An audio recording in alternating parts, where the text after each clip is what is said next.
So ఇప్పుడు మీరు already normal గా బ్యాక్గ్రౌండ్ గా ఒక ఇమేజ్ కనుక డిక్లేర్ చేయాలి అనుకుంటే ఇన్ ఆండ్రాయిడ్ అప్లికేషన్స్, సో దాన్ని ఎలా డిక్లేర్ చేస్తారు? So these all are in XML coding part.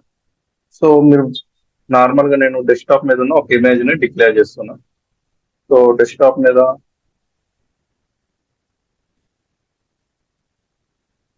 ABC అని ఒక ఇమేజ్ ఉంది. నేను దీన్ని కాపీ చేసుకొని ఎక్లిప్స్ లో నార్మల్ గా డ్రాబుల్, ఆర్ఈఎస్ మీన్స్ రిసోర్స్ అనే దాంట్లో డ్రాబుల్ అనే దాంట్లో నేను ఆ ఇమేజ్ ని డిక్లేర్ చేస్తాను. లైక్ కంట్రోల్ కాపీ పేస్ట్ అనేది చేస్తాను.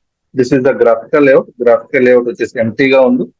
దీని ప్లేస్ లో నేను సపోజ్ ఆ ఇమేజ్ ని డిక్లేర్ చేయాలి అనుకుంటే DSA control space android background @dr control space drawable. Image యొక్క నేమ్ ఏముంది? ABC control space graphical layout image అనేది డిక్లేర్ అయిపోతుంది. అలానే మీరు దీన్ని రన్ చేయాలి అనుకుంటే ప్యాకేజ్ దగ్గరికి వెళ్ళి right click, run as Android application, yes save it. మీరు దీన్ని ఇప్పుడు ఇమ్యులేటర్ లో చెక్ చేయొచ్చు. రైట్,